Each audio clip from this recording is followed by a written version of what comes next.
And welcome, Buckeye Nation. Are you ready for college football on this, the Ohio Podcast Game Day call-in show? Guys, it is Buckeye bye week, but we are still coming to you live and full of energy.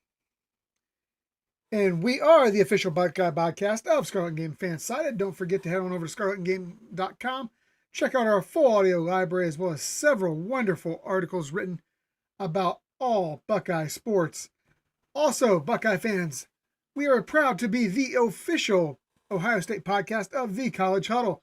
That's right. Check out thecollegehuddle.com where you'll find podcasts from more than 85 teams across the college football landscape. If it's happening in college football, it's happening on the College Huddle.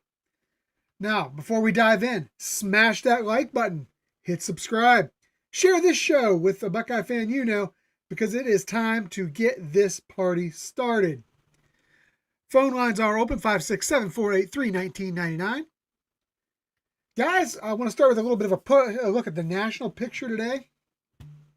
And, oh my. There we go. A little bit of a look at the national picture today. I lost my chat. I had to find it. Nationally, if you look, Georgia, Ohio State, LSU, Oregon, Miami, Texas, traditional big dogs, they're all kind of holding strong in that playoff talk, thanks to stacked rosters and elite play. Penn State, is this Franklin's year? I doubt it, but they've looked decent so far. What about Alabama and Michigan, guys?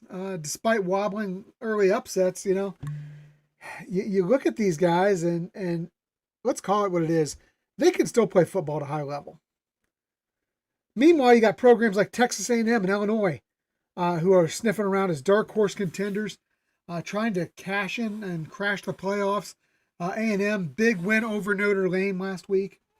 You got Oregon and USC wasting no time in making noise in the Big Ten. You got Ohio State taking down number one and taking their spot. Indiana in the Big Ten trying to prove last season was not a fluke. But with the highs comes the lows, coaching drama. We've already seen an early firing of the UCLA coach. Pretenders are starting to get exposed. Contenders are starting to step to the forefront. And that's really what makes college football so wild. That's why we're all here today. So, Buckeye Nation, I want to hear from you guys. 4 lines are already lit up. Remember, we have 5 lines that can go at all times. Going to try to keep those calls around 10 minutes or so because, guys, I want to hear from as many of you as possible today. And this is what I want to hear from you guys. This is the bye week. Grab your phone. Call us, 567-483-1999. Who are your contenders? And who are your pretenders as far as the Big Ten goes? Or the national picture? What game this weekend has you the most excited as a fan? Obviously, our Buckeyes are not playing. What game are you most excited to watch this weekend? And if you tell me it is the big Nebraska Loserines game that's coming up this afternoon, just because you want to hear it broadcast by Dr. Corey, myself, and others here at the OHIO podcast, hey, that's cool. And then, most importantly, what do the Buckeyes need to work on this week during their bye so that they can walk into Seattle next week, beat Washington, and stay undefeated and number 1 in the nation? Phone lines are open. It's time to unleash the fury. I believe we may have Buck Vader right off the bat. Let's see. Are you there? Hi Wildman, it's Vader. How are you doing? I know bye weeks are good for the team, but they are tough for us fans. I can't talk long, but I got a few things I want to bring up that's happening around college football. Been a rough week for me. Been battling pneumonia this week. It's why I haven't had much of a presence on here at all this week. But not doing too bad. What is it that you want to discuss about college football on the national level today? First, I want to address something that is happening in the Buckeye podcast community, and I'm sure it's going on with podcasts for other teams as well. Please don't report information about recruits until they and their family are absolutely ready. I'm not going to name anyone or throw anybody under the bus today, but there is a recruit having a rough few days because someone jumped the gun and released personal plans. I know we all want to get the scoop. I know in college football, with all the money being spent, it's hard to remember these are just boys trying to figure what the best decision is for themselves and their family. These are young men trying to figure out many factors that up until 5 years ago you didn't have to consider until you entered the NFL. So let's all podcast responsibly. Try to remember how difficult it was when you finished high school and had decided what you should next. Now imagine you had big money and major fan bases watching and listening to everything about you while you decide. Yeah, I agree 100% with you, Vader. That's a problem. That's become a problem. It's become a big problem in the podcasting world specifically. Everybody's out there trying to get the scoop, and at times it seems to be at the expense of either a person, or many times it comes at the expense of the truth. Um, I think we need to make sure that if we are reporting something, we need to be reporting it responsibly. Um, I don't want to confuse commentary and speculation with reporting. A lot of what we do is speculation. It's commentary. Um, it's not true news or journalism, as you might say. Um, However, those of you who are claiming to be journalists, who are claiming to be legitimate members of the media, you need to understand that comes with a responsibility of reporting facts, reporting truth, and doing it in a responsible manner. So yeah, I'm with you, Vader. There's a lot, too much of that going on right now in the podcasting world, and it's really sad. And I know who you're talking about, and sadly, a young man's life's been thrown into a little bit of turmoil because of it.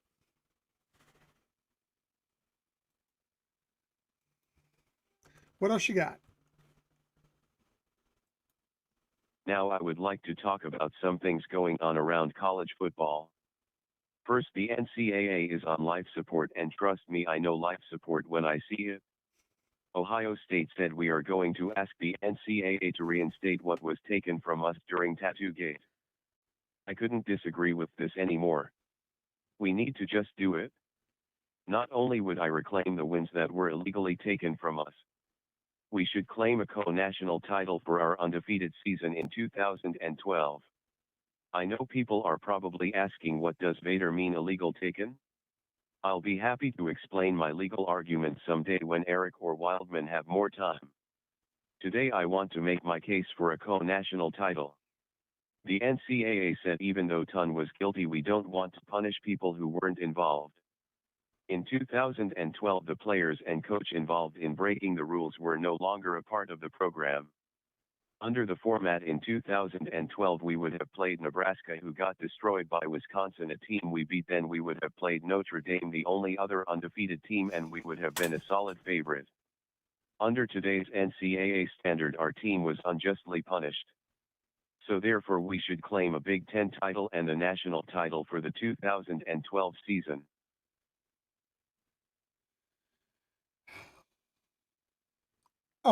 This is a show, Vader, that maybe you, I, and Eric ought to talk about doing. Maybe one that we have you moderate and give us the questions, because I think we're going to find that Eric and I are on two separate sides of this argument. I understand where Buckeye Nation is coming from with this. I understand the anger. I understand the resentment towards the NCAA. I understand feeling like they were cheated, and in some sense they were. Not just by Michigan for a 3-year stretch, but also by the NCAA and how they handled not only Michigan, but how they handled the initial instance back in 2010. But here's my issue. The kids knew the rules. Whether the rules were fair or not, they broke the rules. And I have always been a firm believer that if you break the rules, you pay the consequences. Now, the NCAA has not held true to that, but I'm not a person who is willing to, I guess, just cash in my standards, cash in my beliefs, cash in my ethics. I believe that they were found to have done something that was illegal by NCAA rules at the time. I feel that they received a consequence that was commensurate with what the NCAA could do at the time. And I personally feel like those vacated victories, those punishments to the players, they need to stand. Um, and I know it's not going to be popular in Buckeye Nation, but you guys have heard me and Eric go back and forth on this many, many times, where he has long since forgiven the Tattoo Gate kids, and I haven't. I just I can't give up what I know is, if I know I did something wrong, I feel I have to be held accountable. If I know I did something right, I feel like that should be celebrated. I don't think we need to celebrate something where just because of a loophole 13 years down the road, we get to forget the rule existed. So I have the unpopular position of a Buckeye fan as saying I feel like the vacated wins need to stand. And that's just where I'm at with that. You got anything else for me, Vader? I'm looking forward to several games this weekend. Illinois against Indiana. I got Illinois winning. Auburn against Oklahoma. I'm picking Oklahoma. I absolutely can't wait to see TG on the live watch party ton against Nebraska. I got Nebraska all the way. Go Big Red. Today we are all Cornhuskers.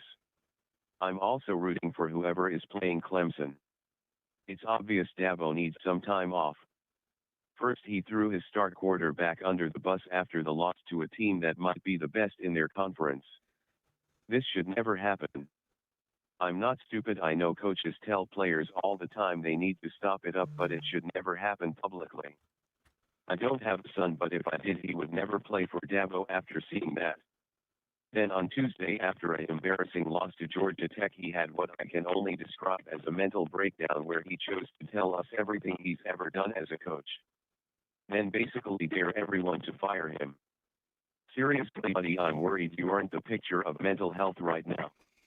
If you step down, you can take some time. Fall back on your faith like you tell us every time you're in front of a camera and get the professional help you need. Then you can come back with a program that has no issues and an understanding fan base like Michigan. Yeah, Dabo. What do we want to say about Dabo? You mentioned a good point. A little time away cures a lot of ills. It did so for Steve Sarkisian. Um, Sark came back, maybe a better coach and better person for it after battling his demons. Dabo, I don't know that he didn't have demons the way Sark did though. His demons he's got two real demons on his shoulder. One is pride. Um, he is so disillusioned and proud of himself for what Trevor Lawrence accomplished when he was here or when he was there. And I I'm with you. I'm shocked by what he said. I think he needs to step away from the game, maybe reevaluate things a little bit. Um, because his inability to just admit that he was beaten by a better team, that maybe it's time for a change for him. Maybe the changes in the game have had more of an impact. And come out and say it. Say, hey, the changes in the games have had an impact on how I coach the game. And it's affected our performance, and it's a work in progress, but we'll get back to where we need to be. And give a handshake to the guys who beat you. But no, that's not Dabo. So yeah, I think Dabo, I think, is one of those coaches that is starting to get towards the hot seat. Even though he's got a couple natties, I think he's losing it. I think you said it best, Vader. I think he's losing it. Anything else for me, Vader, as we're coming near that 10-minute mark?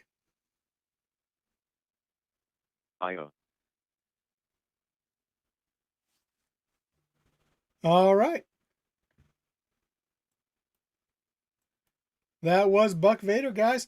Next on the line, we have... Oh, I want to see how fired up she is already. Are you fired up already for that game call this afternoon?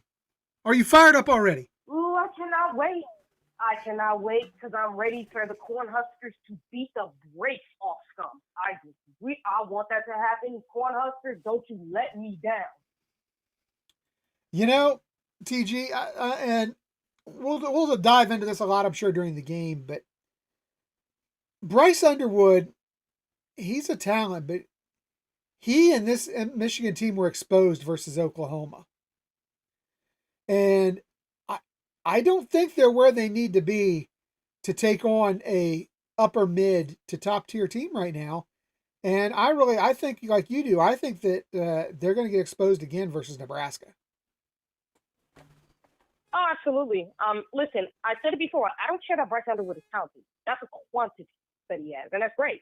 But he's not accurate, which is a trait he needs to have, as well as multiple other traits. Like I've always said, you need these four things to be a great quarterback.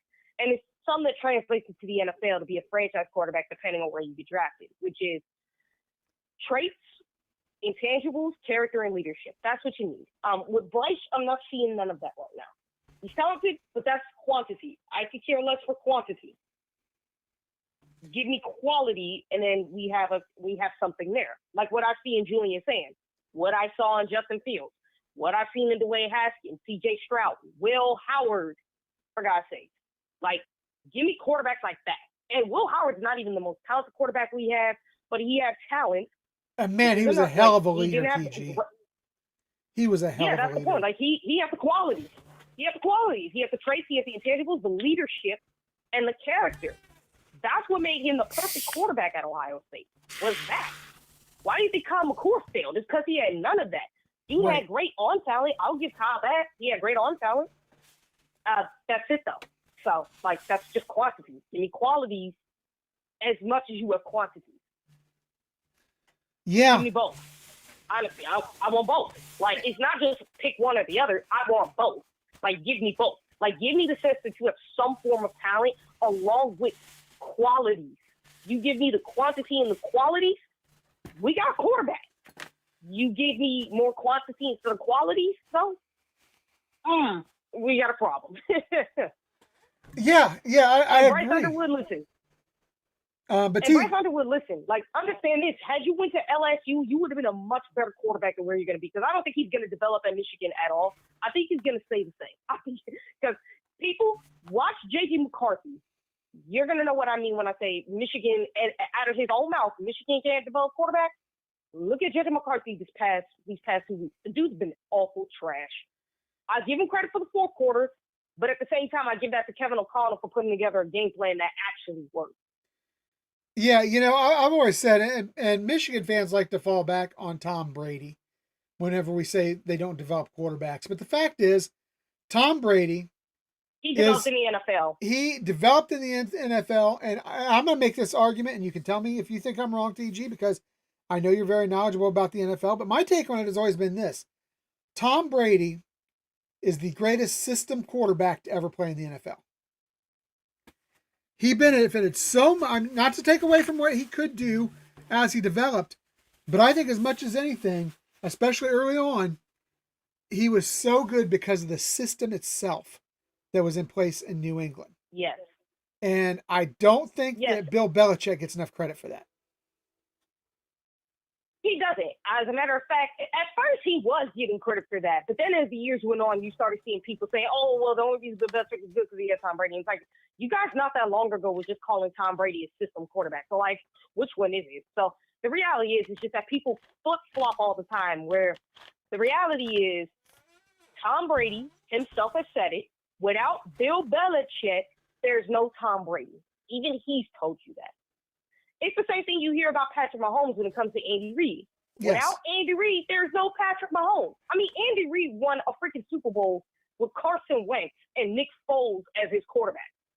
Those are his two quarterbacks, and that dude was winning with them two. So, like, imagine, so you know for a fact this dude, if he had a talented guy like Patrick Mahomes, he was going to take that guy and turn him into a superstar quarterback. You knew it. Yeah, let me tell you, Andy Reid, very, I think to the casual fan, I think they know who Bill Belichick is. I don't think they know as much about Andy Reid, who is just a tremendous offensive mind and developer of players. And, he does not get near the credit he did. Here's a guy who went out there and let me tell you, when he first got to Kansas City, he was still winning, but he didn't have the best quarterbacks at the time. He had, who was was it Alex? Alex Smith. Alex Smith. Who was a pretty good quarterback. Who was decent. Honest. I mean, but the dude could have won a Super Bowl. Yeah. The dude could have won a Super Bowl with Alex Smith could have if it wasn't for a certain dumb coach that's currently with the Chargers. So I'm just saying. Yeah. But so the defense wasn't great at the time in Kansas City. Correct. But it's like, hey, it was still good enough to where they could have won, and they did get better by 2019. In 2019, they played their best defensive game, and then they kind of fell off after that. But and then they came back obviously in 23 when they beat the Eagles, or not when they beat the Eagles. I think it was when they beat the Eagles. Probably, I don't know. I gotta remind myself when their defense came around. But yeah, I know their defense came around again at some point. So it's like, when we talk about Andy Reid, the guy's a great developer of quarterbacks. He's a great development of players because he's a great offensive mind and he had a great system. And look, I give Belichick all the credit in the world for hiring offensive minds that can develop quarterbacks because his specialty is defense, but he knew who to hire to get the best out of his quarterback. So I give Bill Belichick all this credit for doing that and being smart about that. And I give Andy Reid all the credit in the world for being able to do that himself as a head coach by putting together a system that brings the best out of his players. Now, I will say right now, they do need to build around Patrick Mahomes a little more. They have some more issues they need to work out on offense. And if they could figure that stuff out, which I think they can, it's just that right now I don't think they have the best. Like right now they need to fix their receiving unit because their receiving unit really isn't desirable right now. They got some good guys, but not great. They need to find themselves like a number one. I think their offensive line needs work. Now, obviously, you did well with drafting Josh Simmons, who's been phenomenal, I believe, for Patrick Mahomes since he's played. But the rest of the offensive line, they need some work for sure. And they need running backs. Like, my thing is, if you were the Kansas City Chiefs, you probably should have tried to draft Travion Henderson. No offense. But Henderson in the backfield with Mahomes would have been just absolutely unfair. So, to me, they need a run game. They need to make their offensive line better, and they need to retool their receiving unit. They really do, to make Patrick Mahomes' life a lot easier. Because their defense is good in my opinion. Now, they do need some tweaks they need to work out. They really do. They have some issues themselves they need to work out, but they still are a pretty good defense. It's just that they need to work on some stuff. The offense really needs to be retooled. It's all about the tweaks, TG, and that's going to bring me to my first question for you. Big Ten Conference. Mm-hmm. Give me the 3 contenders and the 3 pretenders. What team is a tweak away and what team is just a figment of our imagination here?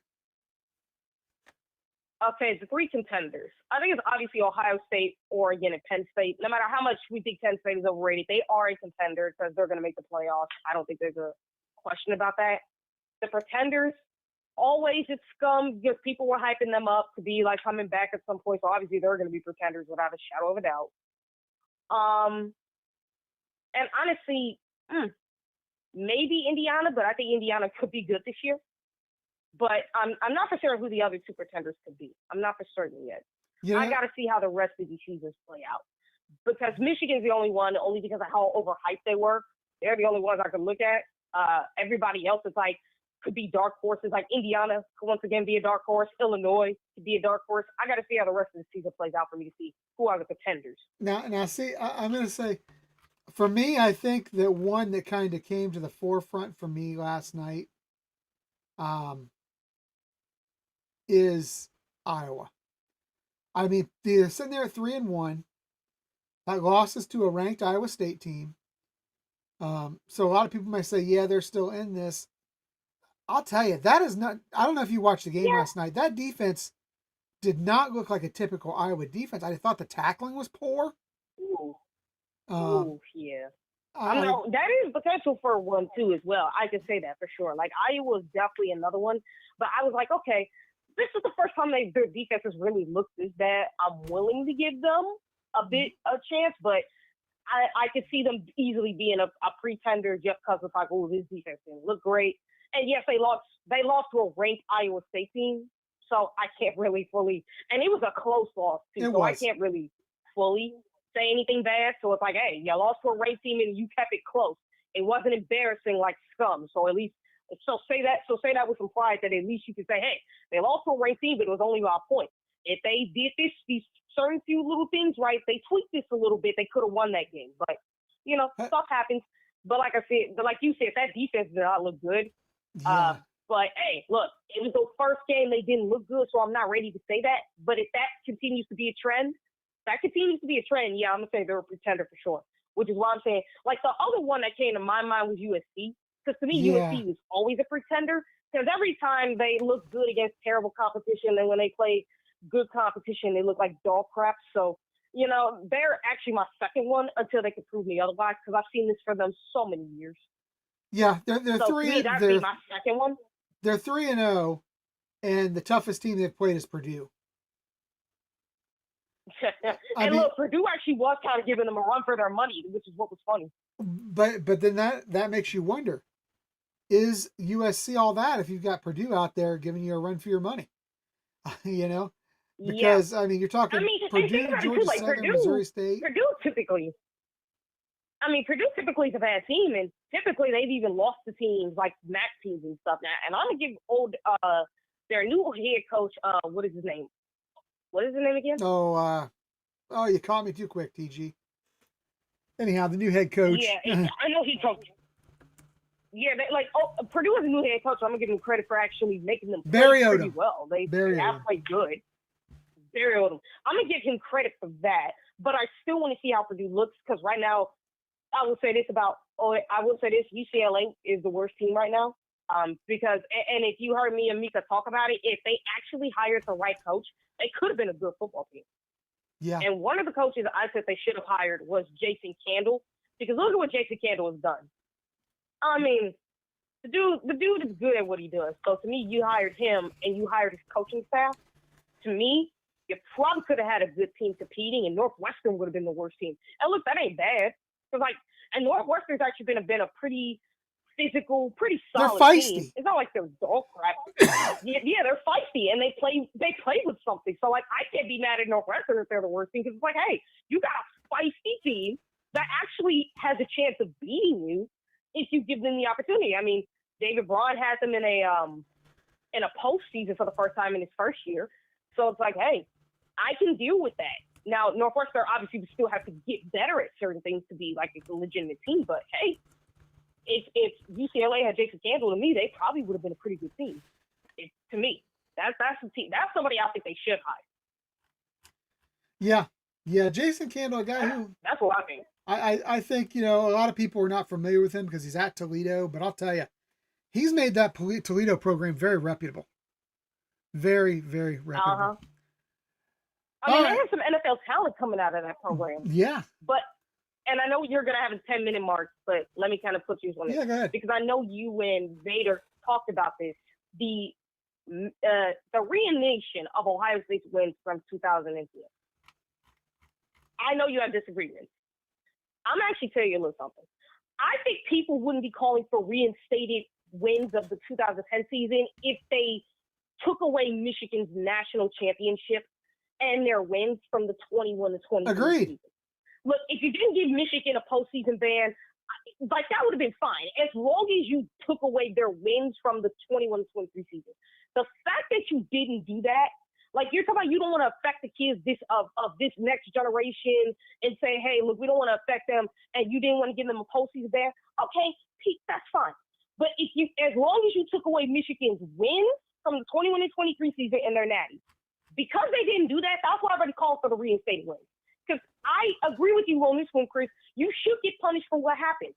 But if you don't take away the wins, because let's be real, the 21 to 23 season has no effect on this set of kids coming in for Michigan. Correct. There's no effect for that. You're basically taking away their past.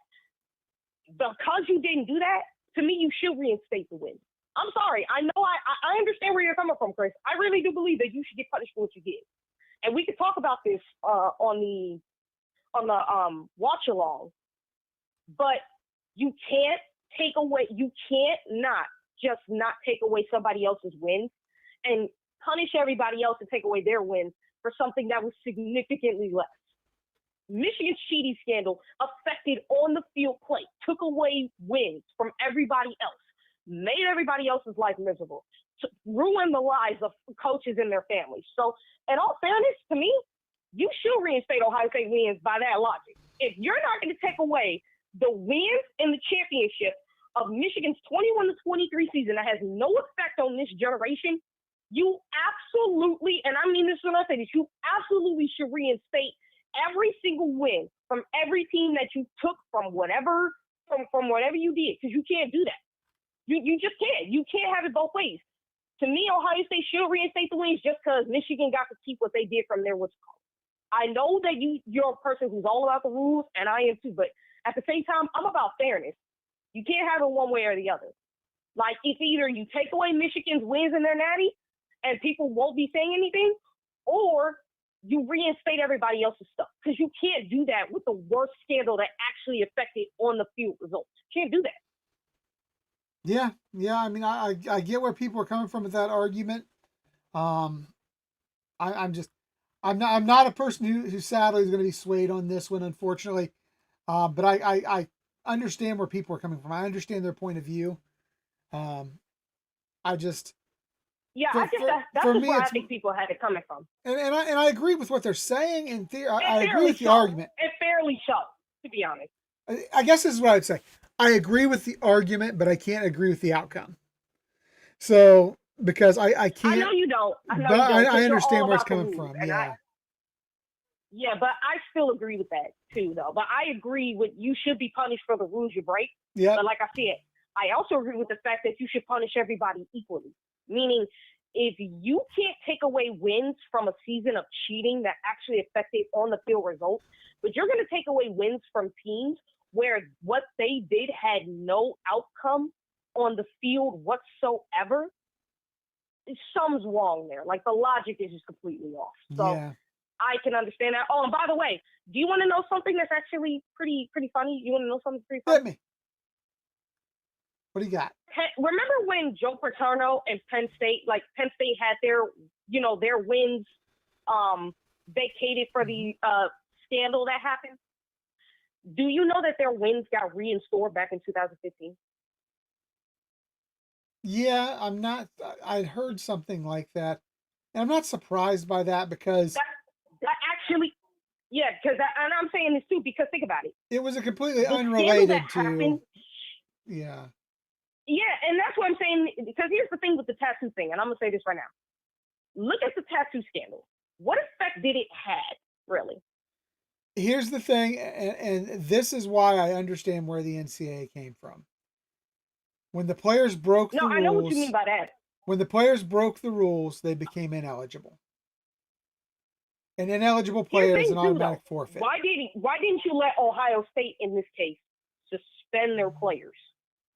Because they offered to suspend them and just say, you know what, we don't want the season to not count, so we're willing to suspend our players, because Ohio State was giving them everything. And for some reason, and this is why I hate the NCAA for this reason, your dirty selves legit just told Ohio State, nah, you ain't got to worry about it.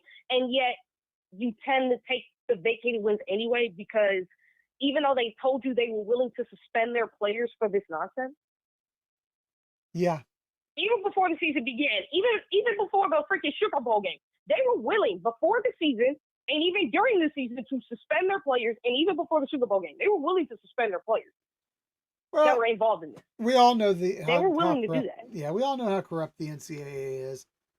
So that's why I'm kind of like, at the same time, like, I get what you're saying when it comes down to that, but when I look back at it, Ohio State was willingly cooperating, willingly willing to, like, expel, like, to really, like, just suspend their players. So if they win this season, it doesn't hurt them.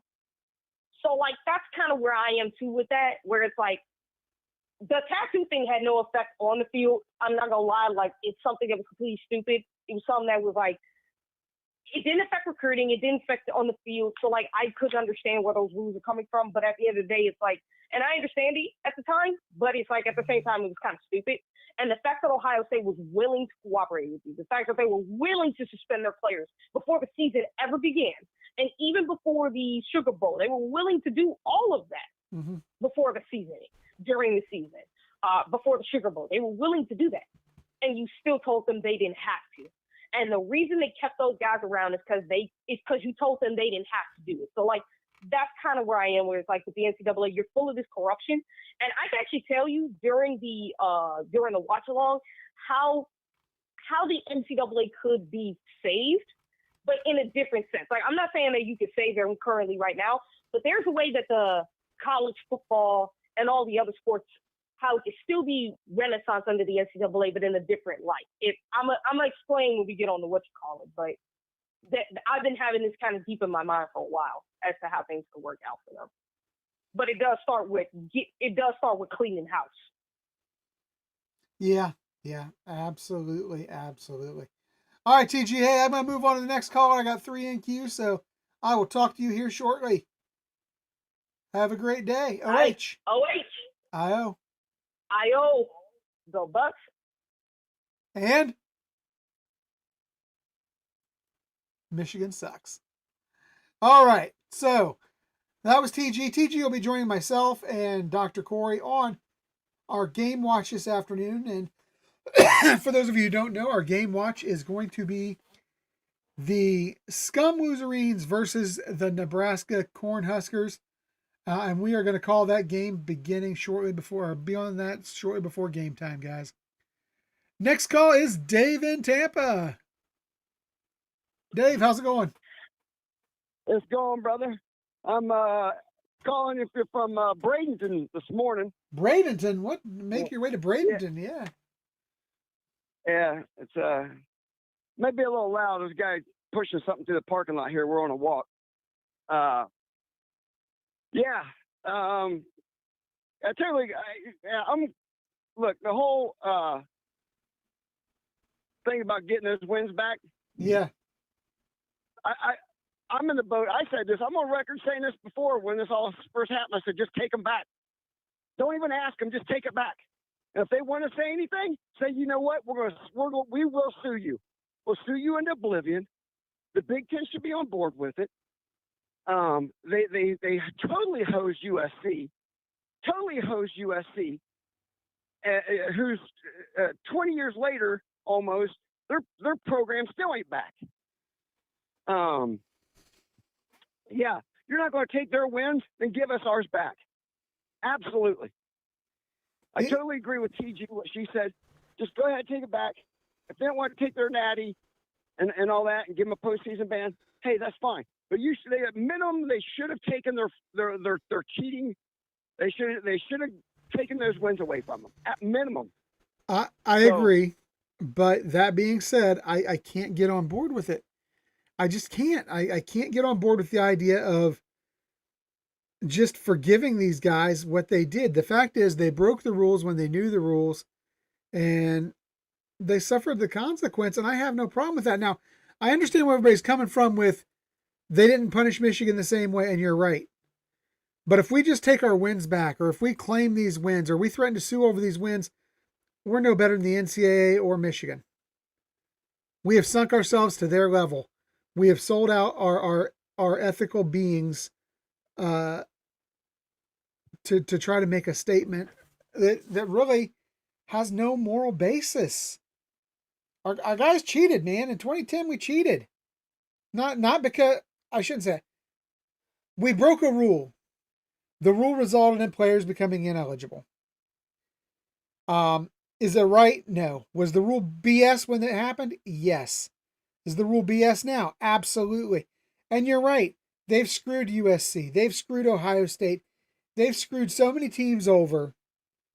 And first of all, the Big Ten is not going to get on board with it because Tony Petitti has already shown his hand. He's shown that one matters more than the 17 other teams in the conference.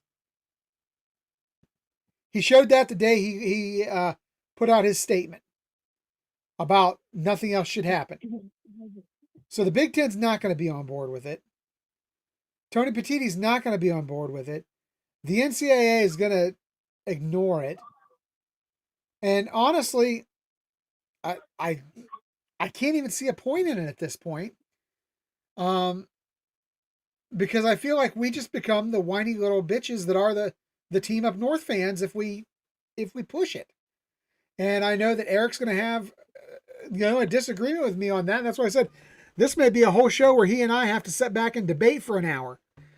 But I can't get myself on board to sell out my ethics for the sake of proving a point because the NCAA didn't do their job.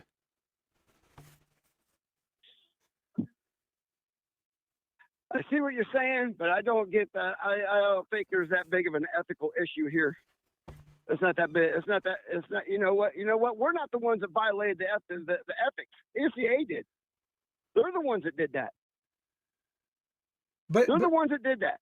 But would you not say that it was on the books, it was on the rule books, that what they did was against the rules by NCAA standards in 2010? What they did. Absolutely. It was also against the rules what Scum did. And I agree with you. We're not sure. You're not really comparing apples to oranges. You know, you're comparing a speeding ticket to a bank robbery. And I don't get me wrong, I agree with you, but I agree that but that's the fact is I just feel like the NCAA failed. They failed in what they should have done with Michigan. The 100% failure. No question about it. Agree 100%. They failed. But just because they failed doesn't make right what the Ohio State players did in 2010. You know, and that's just where I'm at. Two wrongs don't make a right. I guess that's, if I looked at it as how my parents would have told me when I was a kid, two wrongs don't make a right. But I see the argument and where everybody's coming from with it. And like I said, I knew when I came on here, my opinion would not be a popular one. And I'm okay with that. You know, I can respect what you're saying and what you and TG have both said and what you believe, what Vader believes. I understand where you're coming from with it. I really do. I just can't get past it myself, is what I'm saying, I guess.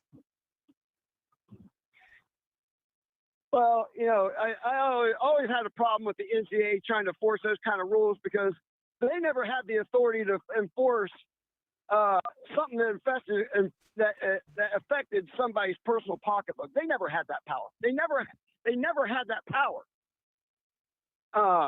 It was an illusion, and someone should have fought them on it a long time ago. For there been any good lawyers in this country, they'd have fought it, and that thing would have been gone decades ago.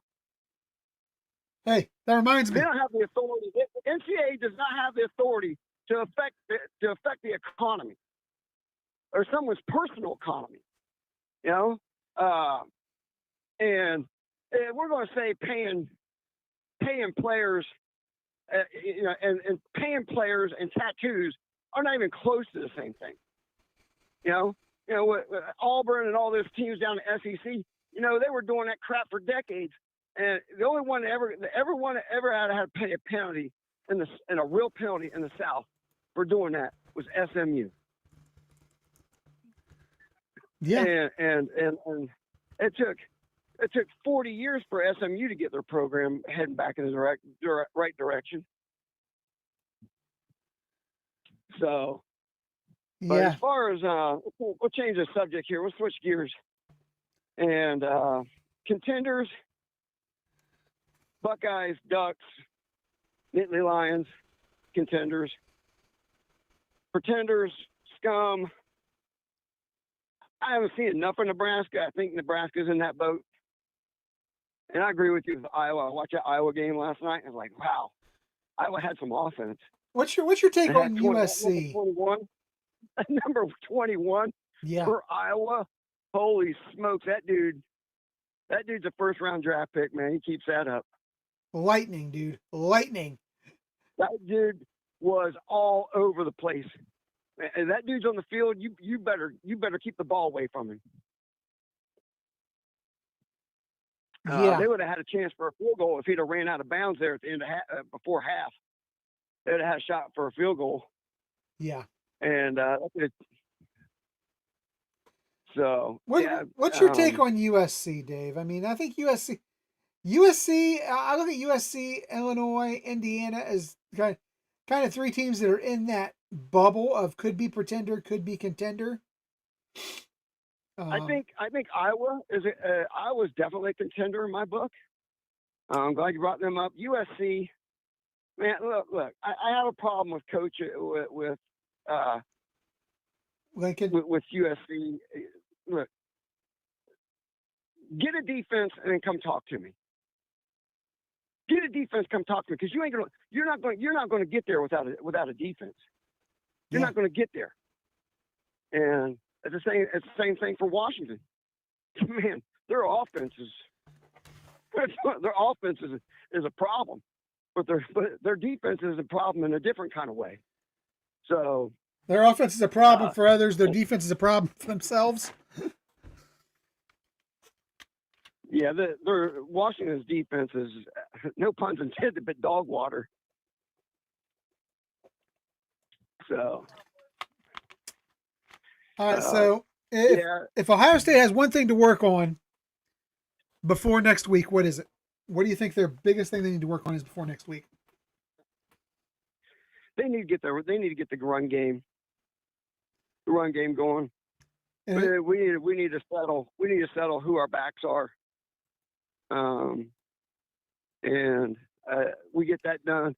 And Ryan Day really wants to run a pro style, and I'm fine with it. You know, really running back the run the quarterbacks really should need to do is just move the pocket. Yeah. Try to extend the play with your arm. If you can't, Julian Saint's good enough with his legs. You know, he's not slow. He's not a speed demon, but he can go pick up a first down with his legs, and that's all you need. Yeah, exactly. Go pick up first down with your legs, roll out, and if you got a chance to run it and go get a first down, go do it.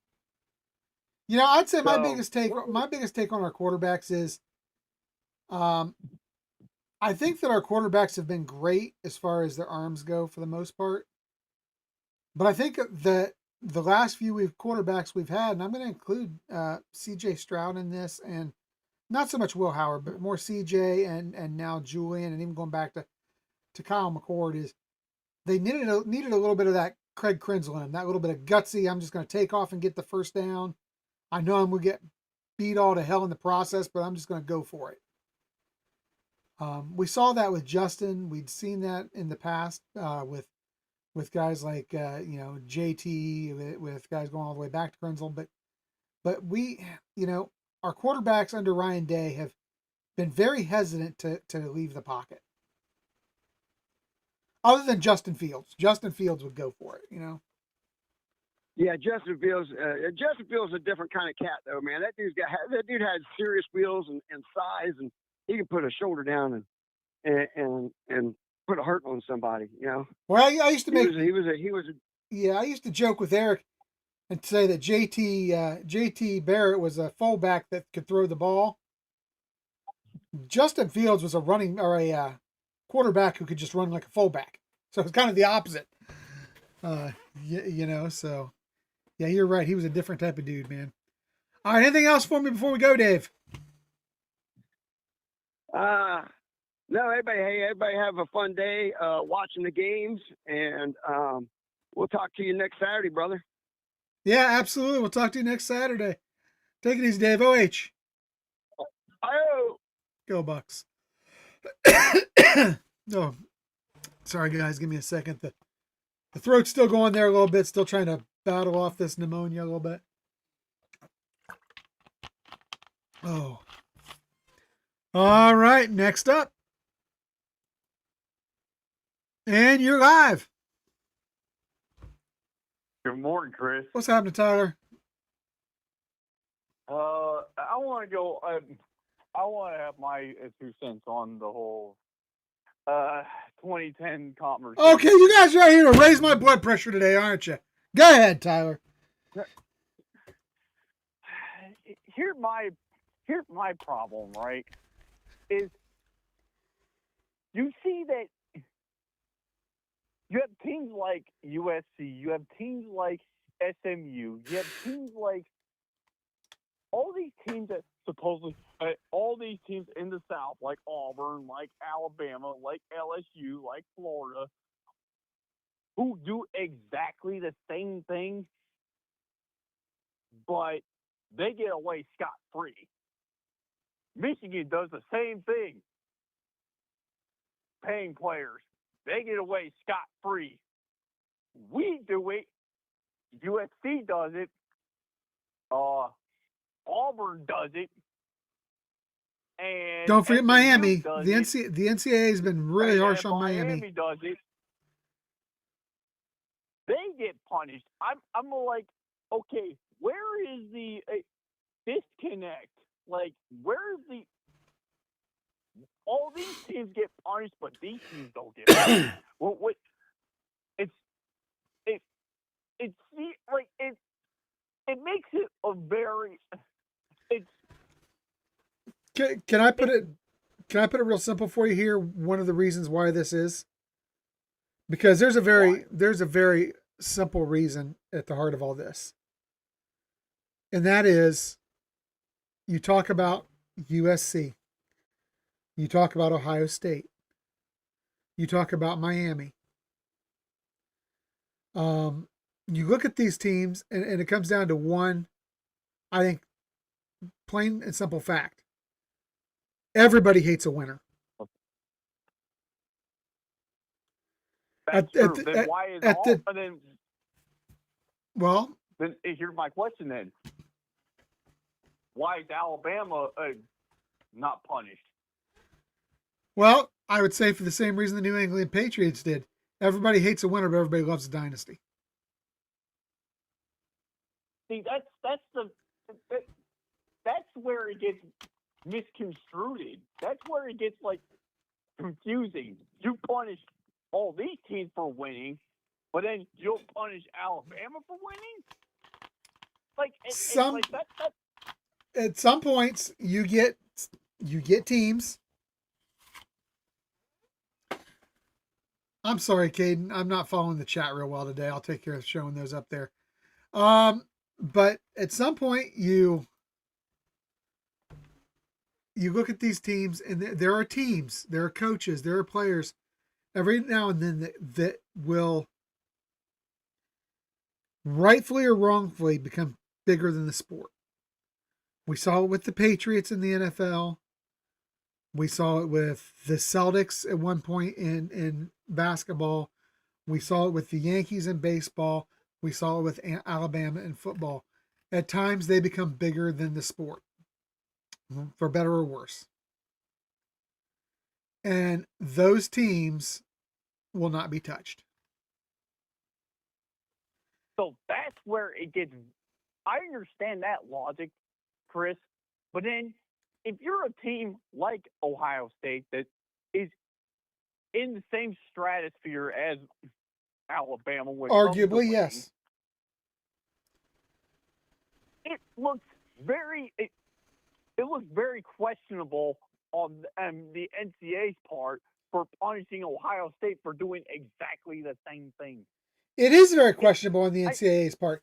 The problem has never been.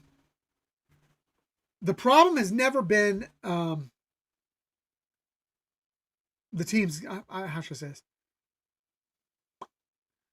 The problem has been the NCAA all along. It's the inconsistency of the NCAA. It's the unevenness of the NCAA. It is the bias of the NCAA. It is the corruption of the NCAA. That has been the problem all along. It was the problem most recently with Michigan. It was the problem when Ohio State was penalized. It was the problem when USC was penalized, going back to SMU, Miami, Auburn. It's always been the problem. The NCAA plays favorites. They always have. So that's where I was going with, Chris, is if the NCAA shows favoritism for certain teams compared to other teams, if I am USC, if I'm Miami, if I am SMU is one of the biggest victims of this. If I'm Ohio State, like Dave said, I would file all lawsuits against them. Here's the problem. All those conference. And this is what I go back to my argument with, Tyler. Here's the problem. At the time, it is documented that those teams broke those rules which were on record at that time. I understand. But here's my question then, Chris. Why was this a rule in the first place? Because the NCAA wants to control what goes on. The NCAA wants to have power. All those who have power are afraid to lose it, so they double down to get more power. That's what the sanctions are all about, is power. So they also know that going to court, they would be exposed and could lose power. That's why they don't take on teams like Alabama or Michigan, who are filled with crybabies that would legitimately drag this out into a 10-year court case. I mean, that makes a lot of sense. If I'll give Michigan this, I don't like them at all, Chris, but I'll give them this.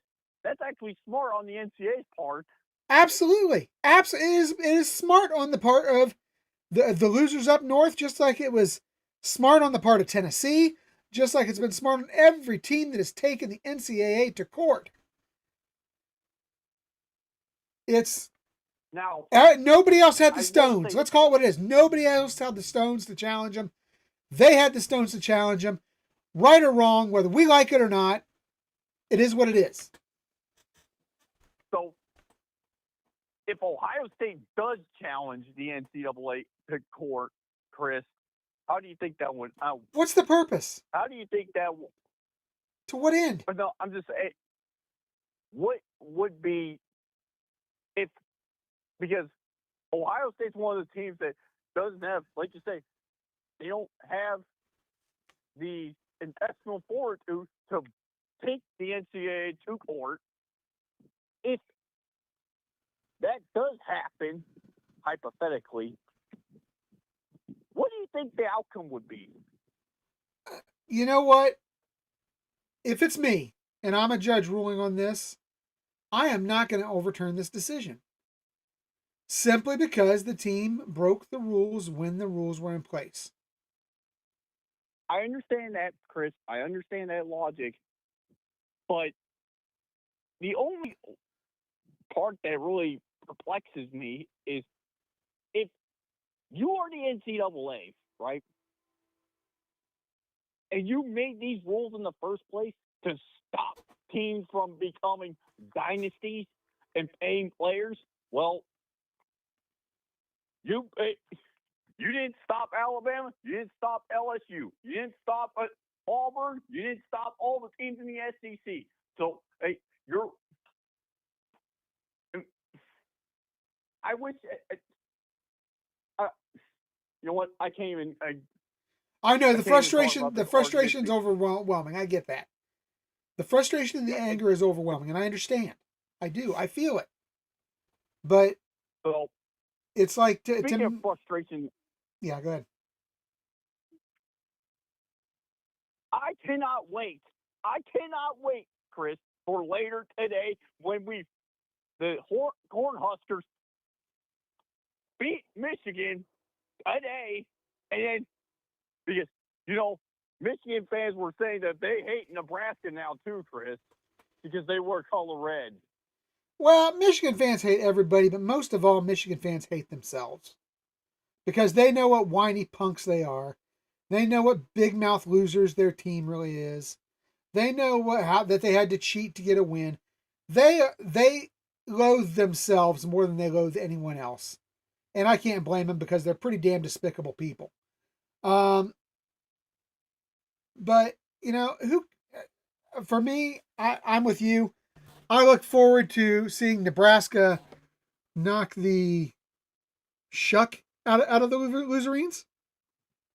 That sounds like a T-shirt, man. But no, I think that Michigan is going to be exposed again today. The big thing that I think Nebraska has to do is contain the athleticism of Underwood. If he does that, if they focus on stopping the run, including with the quarterback, I think their DBs are good enough to man cover the receivers of Michigan, who are just god awful. They are god awful. And then here's the best part when they lose today, Chris. I looked at the spread.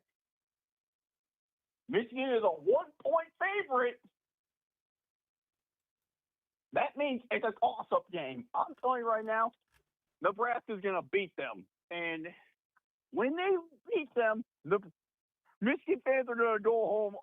They're going to attack Nebraska. They're going to attack OSU like they always do because they think they're a bunch of bullies. They are a bunch of bullies. So when they... But you know what? I can't wait, Chris. I can't wait. Yeah, I'm eager for it, man. All right, Tyler, you got anything else? Oh, before we go, give me your 3 pretenders, 3 contenders. All right, 3 contenders, OSU, Oregon. I don't believe in Penn State at all. I don't. I'm with you. I have... I'm going to reveal mine at the end. So, and Penn State is not in my contenders. I honestly don't even believe in Illinois, Chris. Because I was listening to college football nerds, and the stats that Illinois put up against Duke are very interesting. So I'm just going to leave it at that. I'm going to put there's only 2 contenders in the Big Ten, and that's OSU and Oregon. So USC, you say no Penn State. You said no Illinois. USC and Indiana for you are just pretenders as well?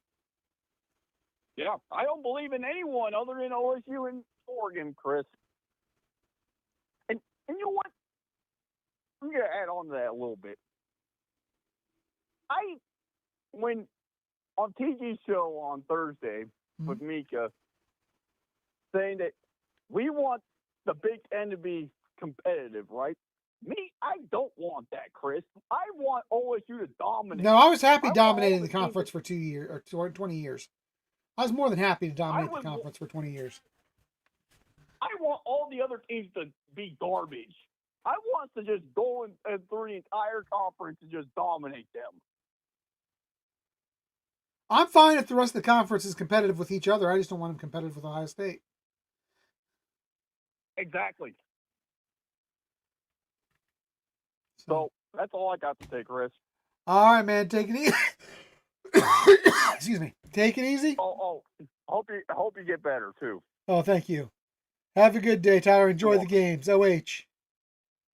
IO. Go Bucks. All right. Looks like next up in the chat we have Ray. Ray, how's it going? Go Cornhuskers beat up the bullies bad today. Slaughter them. Yeah, I'd be very happy to see that. I'll settle for a win if it's 1 point, but I'd love to see a slaughter. But Yeah, I'd like to see them beat them up like Oklahoma. Oklahoma should have beat them by 3 or 4 touchdowns. If they just don't turn the ball over today, and like you say, contain that quarterback because he's going to try to run a bunch on us. Put a hammer on him right off the bat. Show him he ain't going to be pulling that crap in Nebraska today. yeah, I'm with you. And I'll tell you, this is a good Nebraska team. I don't know if defensively, I don't think they're defensively as good as Oklahoma. But I think this is a team that can definitely beat this Michigan team. They're getting Michigan at the right time. Michigan is still young. I think there's some issues in Michigan, Ray. You go back to that Oklahoma game a couple weeks ago, and you look at the sideline, and you look at the interactions between Underwood and some of the other players on the sideline. There's some hostilities there. Well, hopefully it'll come out today too. I'll tell you, the Oklahoma almost destroyed themselves with their special teams. Were just brutal, dropping passes and punts on the 1-2 yard line. 2 turnovers to none.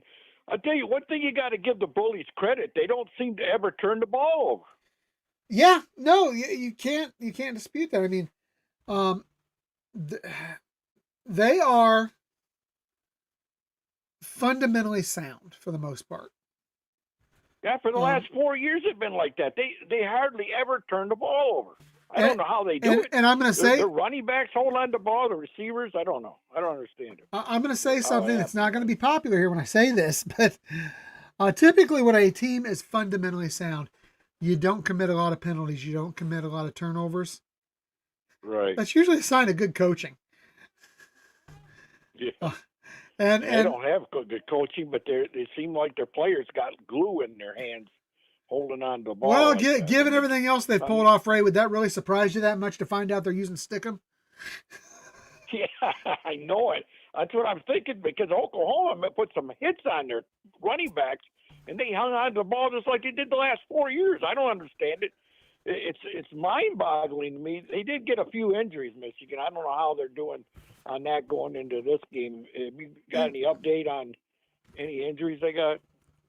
I know we'll have an update on the pregame show, but let me see here. I'll pull it up here real quick for you. Okay. All right. That was 2 weeks ago, so I don't know. They might be healthy by now. The guys got hurt. Well, let's see here. They're going to be down 2 starting linemen, it looks like, potentially. Well, Nebraska's got to expose them of that. They got to put pressure on that guy. Like you say, keep him from running the ball because he could start hurting Nebraska if you let him run with that ball. First time he does it, somebody's got to pop him one. Show him you ain't going to do that crap here in Nebraska. Yeah, and I'll tell you, it's let's see here. Rod Moore is going to play. He was questionable coming in through the week. Rod Moore, their safety, is going to play. That's a big one for him. Yeah. I'll have to research a little bit more. The official list should be coming out within the next 15 minutes. Let's go on to something else, Chris. I'll tell you. You brought up about Michigan and the cheating scandal, okay? So, it's still a sore in my spine that NCAA was so gutless that they wouldn't give them the 2-year ban that they were supposed to be done, and they wouldn't take away the national title, which I knew they weren't going to do, or the victories. The NCAA is so gutless. This is how gutless they are. Mm-hmm. They decided after this was over, they let them off the hook completely. Just a bunch of their dirty money that they always love. Mm-hmm. They went after another small school. I read in the paper 2 weeks ago. They did this 4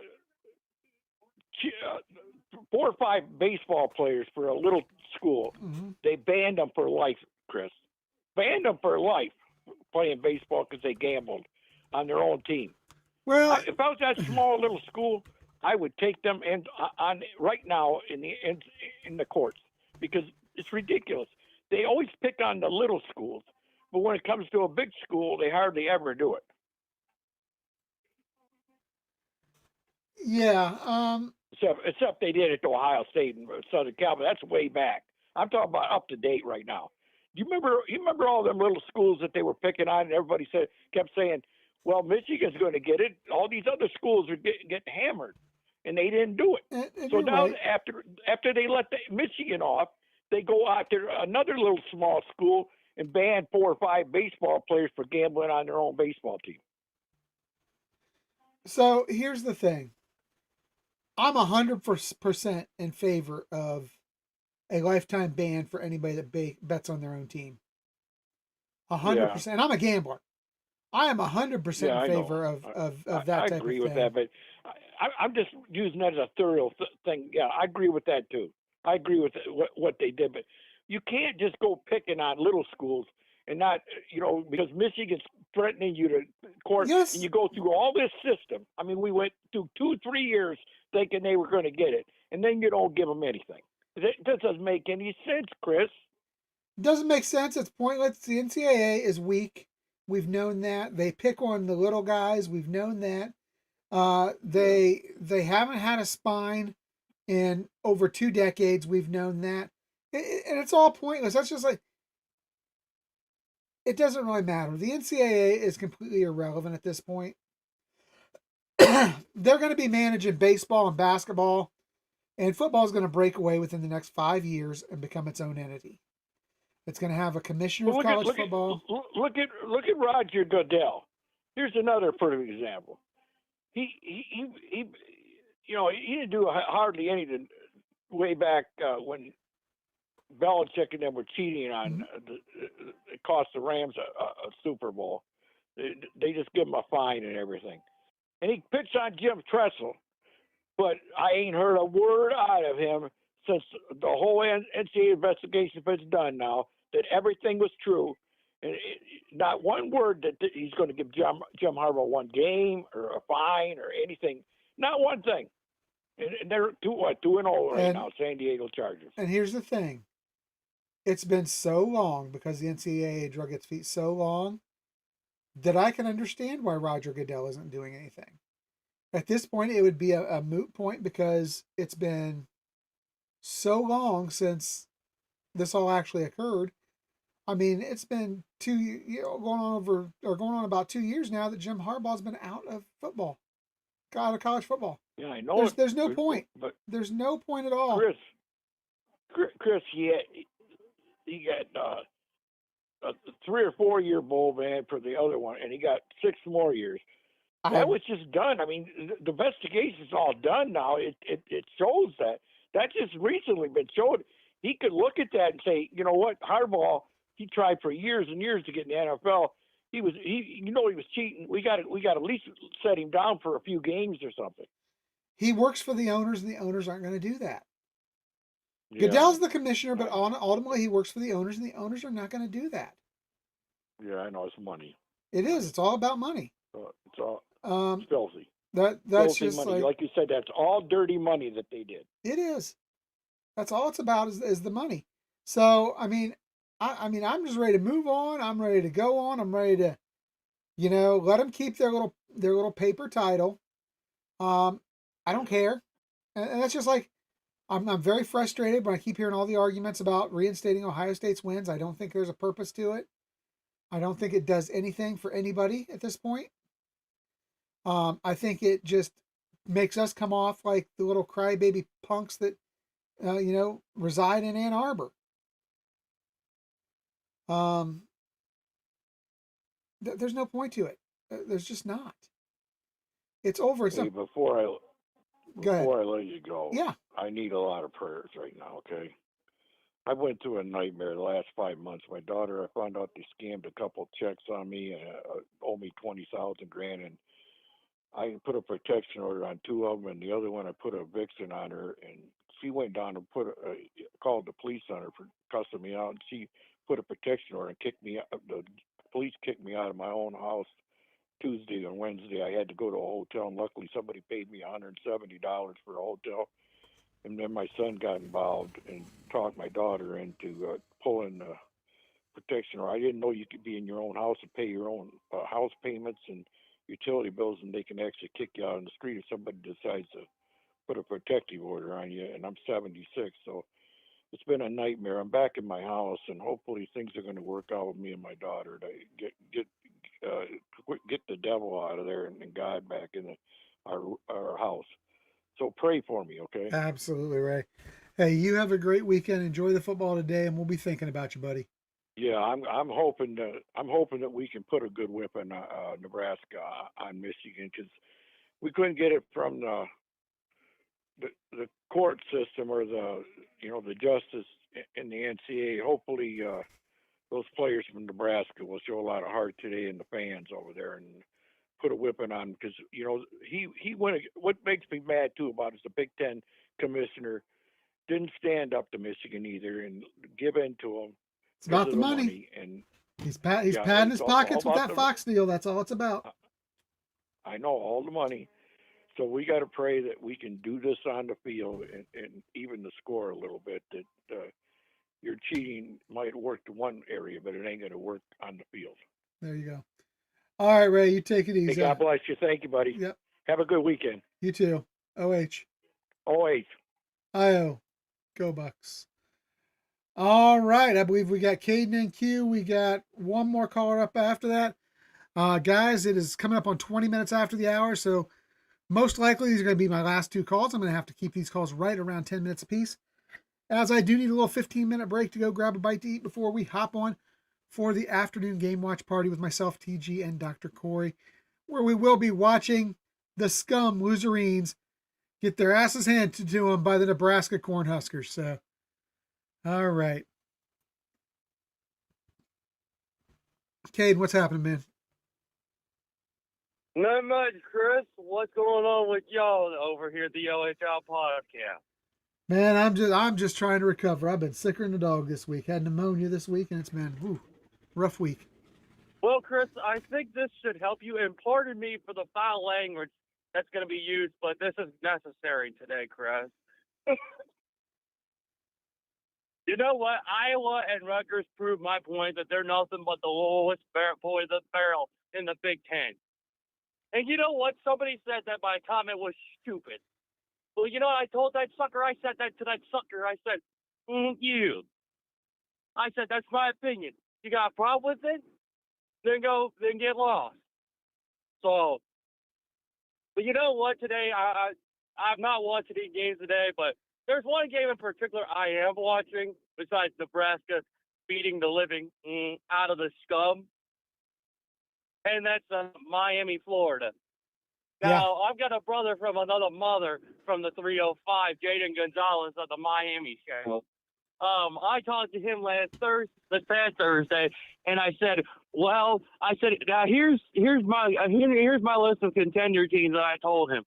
Otherwise, I said you've got Ohio State, Georgia, Iowa State, and Miami. I said those teams have proven to be good, and that they actually can play 60 minutes. When they talk smack, they back it up, and they whip somebody's ass all day long. That's all you need to know from that. But you know what? Here's the other thing, Chris. You want to talk about pretenders? Oh, I've got a list of them. Scum, Penn State, Southern Cal, who's a show, UCLA, Washington. Honey, you could go down the list of them. Mm-hmm. Go down the list of it. And even Oregon. They have not proven to me one single thing for one single solitary second. I said, you want to talk about a team that can back it up and beat somebody easy? That's Ohio State. I don't want to hear Oregon fans complaining about it. So I'm going to give them a little piece of advice to go back to your mamas and get your diapers changed, because I don't want to hear your ugly mouths running anymore. For the love of God. Well, I'll tell you, Oregon, you know what? Oregon, talk to me again in 3 weeks. No, this is what I'm going to say with Oregon, Caden, real quick. I want to revisit this in 3 weeks, because the schedule they have over the next 3 weeks is a legitimate schedule. And if they come out of, I think we have to acknowledge them as contenders. That being Oregon State today, which is a in-state rivalry, but then Penn State and Indiana. If they come out of those 3 games unstaved and looking good, then I think we have to acknowledge them as potential contenders. But I'm right where we're at right now, Caden. I don't disagree with what you're saying because they have not beaten anybody of substance yet. Now this is just my opinion, Chris. Now you can hate my opinion, but that's fine. I don't give a about it. We're all allowed to have opinions, man. So hit me with it. And you know what? Here's the other thing. The only thing I've been hearing from them scum is that they prove to me that they're nothing but a bunch of corn star loving babies, and they can't shut the up about anything, and they can't quit their whining because that's all they do. So I'm going to give them a little piece of advice. Why don't you go back to Los Angeles or Las Vegas, where Tom Brady's old school classmates were, and why don't you go find them and get your diapers changed? Because I don't need to hear you crying about your excuses all day. I don't got time for that. I don't got time for your excuses. But that's just my 2 cents, Chris. And you know what? I'm gonna be completely honest. As my buddies and my brothers from another mother say, if you cannot hang with the big dog, if you cannot eat with the big dog, if you cannot run with the big dogs, then sit on the porch where all the other puppies are, because the big dogs are in the house taking care of business. Ohio State's one of them. Let's just point that out crystal clear, and I'm going to point that out. So if there's any dumb scum fans, Texas fans, anybody who's not an OSU fan on this channel, they at least get that addressed, because I feel like those dummies don't get it addressed enough. But you know what? That's just me, Chris, because I'm confident in OSU and the rest of our season against Washington, Penn State, scum. I think that's going to be just taking care of business. That's just us kicking their and leaving them in a pile of their own blood, organs, lungs, hell, even a pile of their own and dog all day long. Because that's all this team has done. When you come against Ohio State, you're getting put down on the ground, and we ain't giving up about it, and we ain't going to give a doggone crap about whether or not you're Texas, Oregon. I don't give a crap. Like they don't give a crap. And here's the thing, Chris. I'll say this: Jaden made a good point about the Big Ten about this past Thursday, and he said that Ohio State, and this is a Miami fan talking. He said Ohio State, in his opinion, is the only team in the Big Ten that is an actual contender. And he said, as a Miami fan, and you know what? I perfectly agree with him. I said Ohio State has proven time and time again that when they talk, they can back it up and they can whip somebody's ass. That's all that needs to be said about it. So, and shout out to Jaden, by the way, my brother from another mother from the 305. I'll be watching your Canes. Yeah, so I'll say this. I think, you brought up Ohio State's schedule the rest of the season. And, as we look at that schedule for the rest of the season, I think there's a lot of reason to be as optimistic as you are. I think when you look, we've definitely played the best defense we're going to play all year in Texas. That was the best defense we're going to play all season. But here's my other thing, Chris. I've been hearing a lot of these fan bases come on here talking all their smack, talking like they're such a big tough, like they're some big tough team. I don't believe y'all's crap until you back it up or you try to play Ohio State.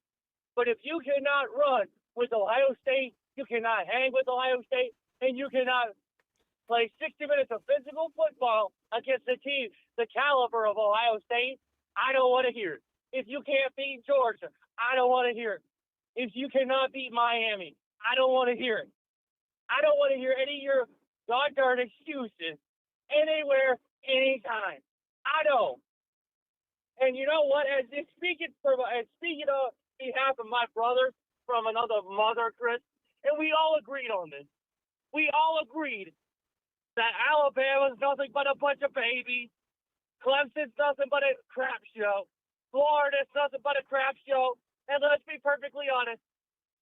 Clemson, Florida State, and Florida should go back to Sesame Street where they belong, because that's the only place that will accept their whining and their complaining and their moaning. and they're crying. And especially them scum fans should be setting that to Sesame Street with Tom Brady's high school sweethearts, Brandy Love and Kendra Lutz, because that's where they all belong. Because college football is ran by the big dogs of college football. We got no room for little puppies to be making excuses, whining and barking like they're big dogs. Because college football is home to the big dogs. This is where the big boys roam. If you cannot run with the big boys, if you cannot run, hang, and you cannot eat with the big boys, then go suck your mama's milk and sit down and shut up. Because the big boys are back in the building. Do I need to say anything further? Is that crystal clear enough? I hear what you're saying, man. I hear what and you're here's saying. the other thing, Chris. And I'm going to say this to anybody, and I mean anybody, who's not an Ohio State fan, and that's including Nebraska. See, you Cornhuskers can talk all you want, but y'all are 90s lore stuck in the 90s. Get your head out of the 90s and get your out of the 90s. If you can beat Ohio State, then I suggest to you to keep your mouth shut and walk the other way. That's all I need to tell you otherwise. And you know what? To Mark Rogers, John Kennedy, and especially them fans and them Bama fans, until you beat Ohio State and until you beat the reigning, defending, undisputed, soon-to-be 11-time national champions, I don't want to hear it. I don't want to hear your excuses, your complaining, and your whining. That's all I'm always simply saying. Is that crystal clear, or do I need to remind anybody else further? Because I feel like I got my point across crystal clear. I think you did okay, Caden. I think everybody's But got you know what you're what, Chris? saying. What's that? But I'll say this, Chris. To Tyler, I'm going to say this to Tyler specifically. Tyler, if you're listening right now or if you're watching, I've got 2 words for you, buddy. Great call. And, I hopefully can, speak to you on my side of the road sometime, or you come on my channel and at least you and I can talk.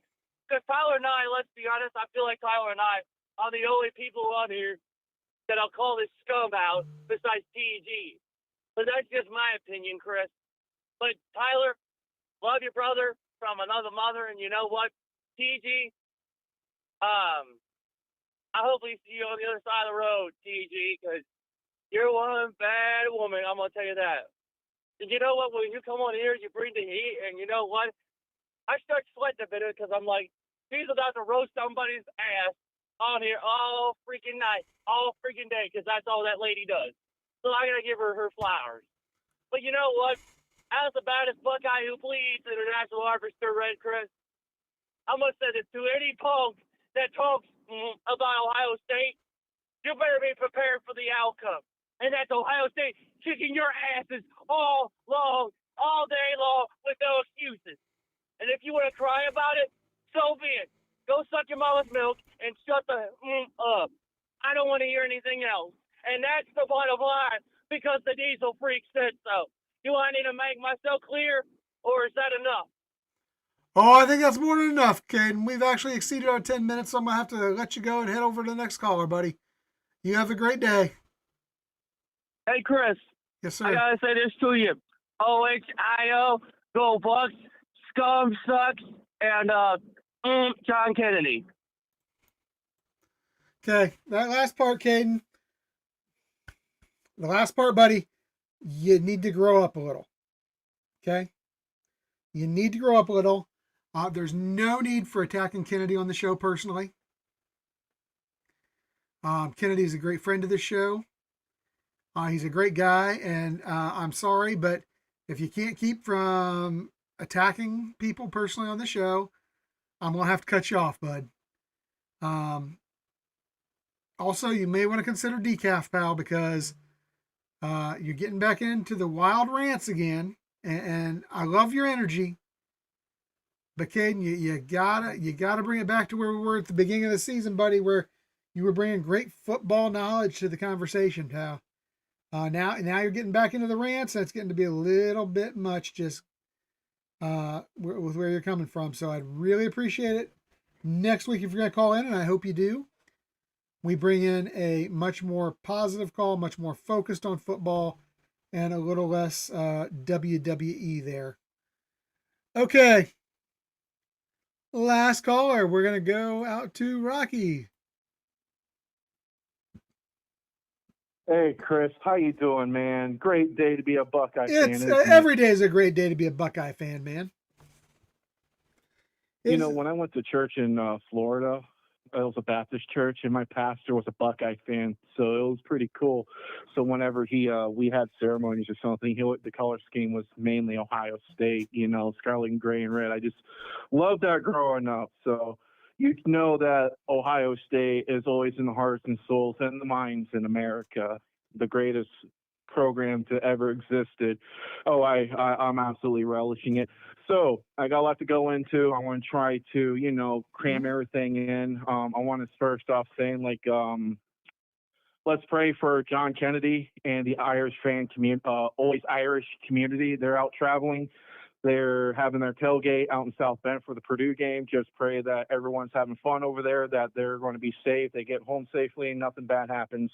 And hopefully, except on the their team will scoreboard, win, so they have something to look forward to. Huh? No, I love Kennedy. Kennedy's a great guy. I got nothing against their fans, but man, I want to see Notre Dame go down. I can't do it. Hey, I can't root for Notre Dame.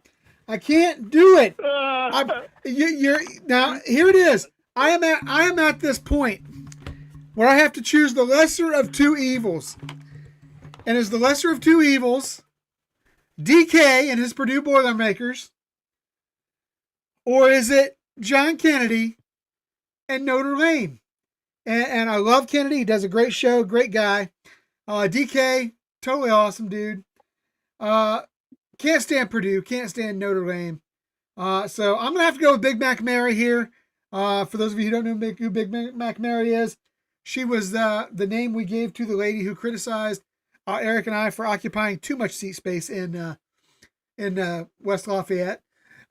So yeah, I'm going with the Boilermakers here. I don't think that they can win this, but I'm praying that they do because I cannot stand Marcus Freeman.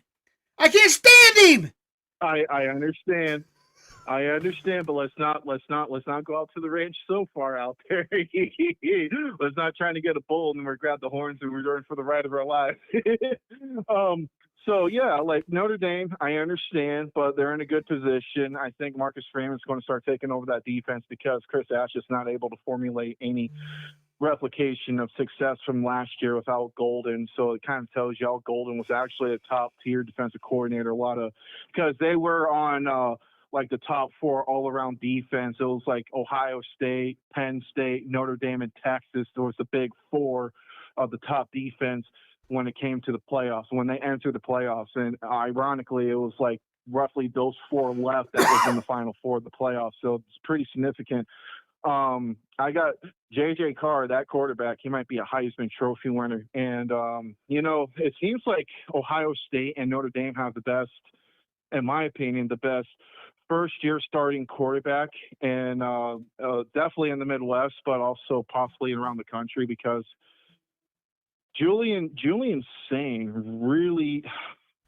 So there was a big question during the week about Julian Singh about like is Ryan Day going or Brian Hartline is going to try to work in his speed, you know, running more run plays, and is that necessary to help the offense to go to the next level? Absolutely.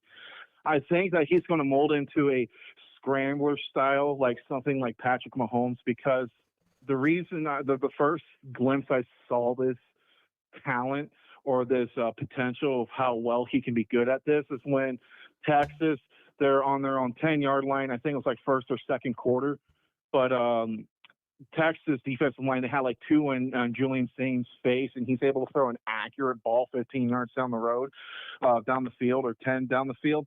And it was just insanely accurate off of his back foot, defenders in his space, first time playing, one of the first few drives he's commanding.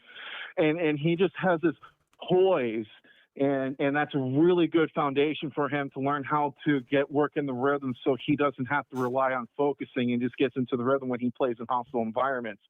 This is like the potential that I'm seeing with Julian Singh. Bo Jackson, we all talking about him. Like, what is the depth looking like to how he is going to be incorporated with the run scheme of the Ohio State offense? And I would say that just get him enough carries. You don't want to overload him because remember Travion Henderson, first freshman season, standout, 1,000-yard rushing, double-digit touchdowns, all-purpose back. Sophomore, junior year, especially sophomore year, he was injured. He was plagued with injuries, and I think that was just because of the workload that it was put onto him to help run the offense working. So they got a good balance, and I think that's where they're Bo Jackson, in my opinion. I think it'd be very smart to have him, like, in the second quarter, run down the defense and let his fresh legs, because this guy is so, there's God, man. Like, when you see him move and, like there's like a zip, you've seen a running back, they see a holding a zip. You've seen Ezekiel Elliott do it, Beanie Wells do it, and you see Maurice Clarett was great. He actually, and what's really great, Bo Jackson is averaging more than Maurice Clarett. Maurice Clarett had like 8.4, 8.3 average on yards and carries. This true freshman is just toppling him, and also his numbers so far is matching Travion Henderson on his freshman year. So this kid could probably be the next Heisman Trophy winner, if not Jeremiah Smith, and it's just crazy the stack of offense, the depth that Ohio State has in the running back room. What are your thoughts so far? Now granted, it's Bo Jackson, first of all, he looks special. I agree. He looks, and Eric and I said this when we saw him in practice. We said this when we broke down his game film. There's something special about Bo Jackson. Now, granted, he's had 200-yard games back-to-back in his only 2 games he's played in. Did 100 on 9 carries versus 109 on 9 carries versus Ohio, 108 on 9 carries versus Grambling, 12.1 yards per carry. I feel like we got to get this kid the ball more. I think he is the next special running back. I'm not going to say that Donaldson Peoples aren't good. Don't get me wrong. I think they're very good running backs. But there's just something different, another level about Bo Jackson. And you wanted to talk about Julian there to start off things. And let me tell you about Julian, because what a lot of people are discounting is the kid's accuracy. Because Julian Sayin is completing nearly 79% of his passes. Yep. Highest in college football right now. He is, 78.9%. He's got an 8-3 touchdown to interception ratio, but to me, that's going to get better. That's going to get better the more he plays. I think a couple of the interceptions were silly interceptions. Balls that were either poorly thrown or he shouldn't have thrown. Where maybe that was more a decision-making part of his process that has really come along. But this kid processes as fast as any quarterback I've seen at the college level, especially as a first-time starter. I don't know where all the Julian Sayin dislike is coming from. The Julian Sayin haters need to get it in check and just read the kid's stat line and watch what he does. And watch how he played in that Texas game. People will say, well, his stats weren't good. No, they weren't. But he did exactly what was asked of him. He went out there, he led, he made a play when it was needed. And for the most part, he was not asked to go out there and win the game. He was asked to go out there and not lose the game. And that's exactly what he did versus Texas. Each week, you're going to see more from him. Don't be surprised if we don't see even more this coming week versus Washington. This is a team that is stacked. I mean, stacked. And, the wide receiver room, well documented. Well documented, the wide receiver room. I don't know that there's a team this talented in the country. I'm just going to throw that out there. Top to bottom, I don't know that there's a team this talented in the country. Now, will it translate to another national championship? I don't know. A lot of factors there. A lot of factors. And one of the biggest factors is matchups. And cheating aside, and I've thought long and hard about this over the last few weeks. Cheating aside, Michigan's been a matchup factor for us for a few years. And we saw it play out last year where they were more a matchup factor for us. And whether it was a matchup positionally on the field, a matchup in the styles of play between the two teams, or a matchup in the coaching styles, they've been a matchup problem for us. One thing that Harbaugh did, and yes, he cheated to get it. Don't get me wrong. I'm not disputing that. He cheated to get it. But what he did was he went out, and while Ryan Day and Urban Meyer were building teams to go out and compete with the most elite teams in the country, Michigan just put together a team to compete with Ohio State. That was their whole goal. If a national championship came along, so be it. Their goal was to beat Ohio State, and we can't discredit that. We can't discredit the way they approached it. Can we discredit the way they went about it? Absolutely. They're lying, cheating, thieving people. They're lying, cheating, scheming scum.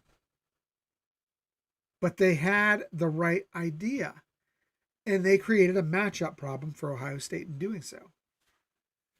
Now, so if we come up against a team that maybe, and this is where I worry about Illinois, is Illinois a matchup problem for us this season? Illinois has some pretty good defensive backs. They've got a very wily, seasoned coach. They have they've got a very serviceable, experienced starting quarterback. That's why I've said they've got a very good offensive line. That's why I've said all along this season, if there's a hiccup in Ohio State's schedule, I look for it to be against Illinois. Coaching strategy, Coconut. You're absolutely right. Coaching strategy.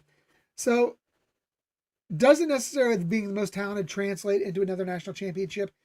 It certainly could, and the 12-team format is going to go towards that. But does it guarantee it? No. But top to bottom, I think we are the most talented team in the country, without a doubt. Well, let's put it this way: there's no question of who rules the Midwest right now. Absolutely. Ohio State's the true blue blood king of the Midwest. There's no Nebraska, there's no Michigan, there's no Penn State. They just been their schedule's been awful pathetic. Drew Aller, I guarantee you, has not improved his pass accuracy. That's been something that's been plaguing him since he ever got there. He never got improvements. I mean, like, you see that really bad against him with Notre Dame in the playoffs. He ain't doing anything. And the only team that can really probably give Ohio State a very difficult time is probably Iowa and Illinois, and maybe Indiana, because Kurt Cinetti, like the first year we did blew him out, but the second year it's always like with a coach like Kurt Cinetti, he does win football games, and I think that his success is much better than that of Deion Sanders over in Colorado, basing from what I'm seeing, because I'll leave it at that. I'm not going to throw any other coaches under the bus. Deion Sanders is Deion Sanders, and Kurt Cinetti is Kurt Cinetti, and they just work different ways, so I'll just leave it at that. But that's what I'm saying. I think Kurt Cinetti is more credible winner in the Big Ten that can actually be willing to step up the plate with the big boys and get his team motivated to, perform to the extent of where they're competing against that team that's better than them. I mean, that's his whole shtick over there. But anyways, going on to the main factor of Ohio State, it's just we do have a lot of talent, and I think that what's going to be really hard is retaining that talent, because normally they go somewhere else to get a better deal. It's like going to Ohio State. It's not only a perk that you're on the highest level, the biggest brand in college football right now, but also it could be a marketing strategy. If you go perform at Ohio State at a high level, you can go somewhere else and get more NIL money just because that you went to Ohio State. And that's another, perk for the players. At the same time, they're using that talent at the same time to contribute to Ohio State winning championships. So it's like And we saw that last year where people were getting mad at us for spending the most money to retain players to win a national championship, you know. So it's scary. And I think Ryan Day is, you know, I agree with Mika when she said, you know, he is the next Nick Saban. I think Ohio State might break college football like how Alabama broke college football, you know, a long time ago. I think Ohio State's way ahead of the curve on the modern playoff era. I think he's way ahead of the curve, and he figured it out. It's just so freaking scary. It's just so freaking scary if how when they really wake up. You know what I mean? Like, I don't think this team is reaching full potential, nowhere near. What is it going to look like when Ohio State wakes up and we see that big, red, nasty, dominating silver bullet in your face? Don't give a fuck who you are, just grounded and pounding. When are we going to see that team? When that team wakes up, no one ain't going to beat us. So it's a matter of when, not if, you know? Yeah. I agree with what you said there. And you mentioned Drew Hour earlier. And I have to address Drew Hour. Okay. Drew Aller is a good but not great quarterback. He is a quarterback who has great consistency inside of 10 yards, where he's completing nearly 85% of his passes. That's awesome. But if you look at his performances versus Florida International and Villanova, and these are not top tier programs, he completed 57.6 and 55.2% of his passes in those two games. My goodness. He is actually down 2% on his completion percentage this year from last year. He was a 66.7 last year. He's a 64.8 this year, thus far.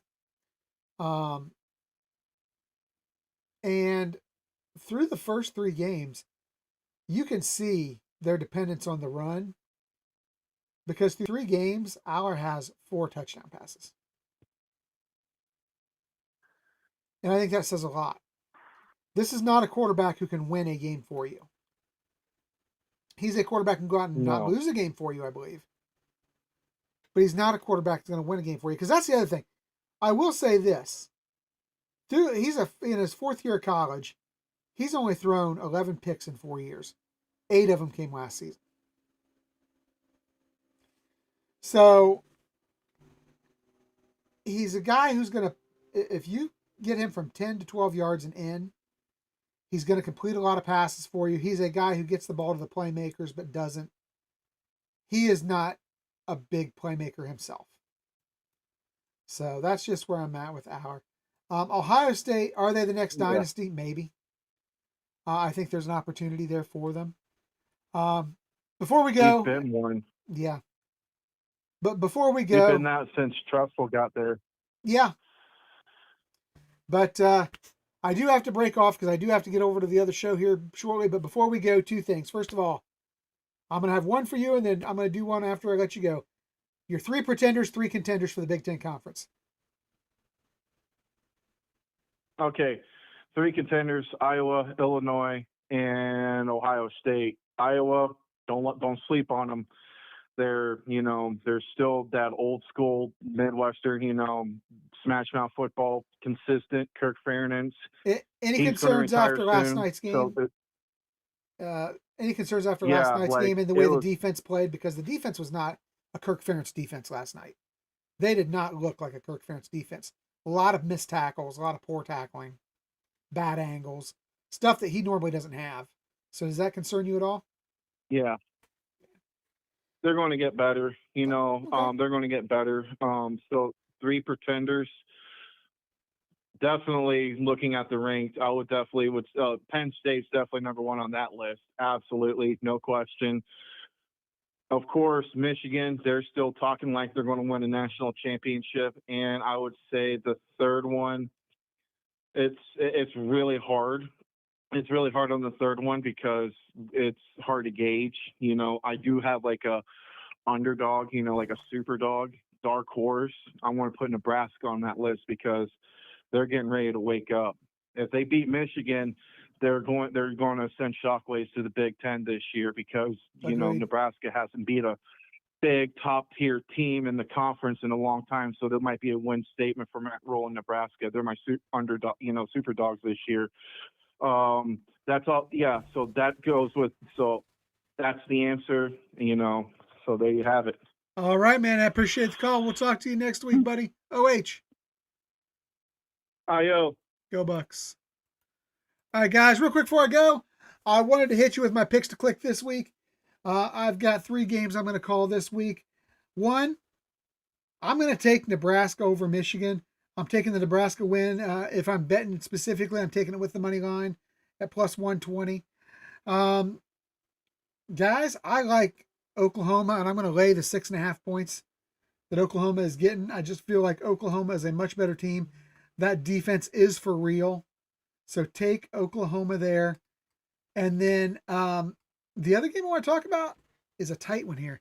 It's one I probably should stay away from, but I've just got some confidence right now.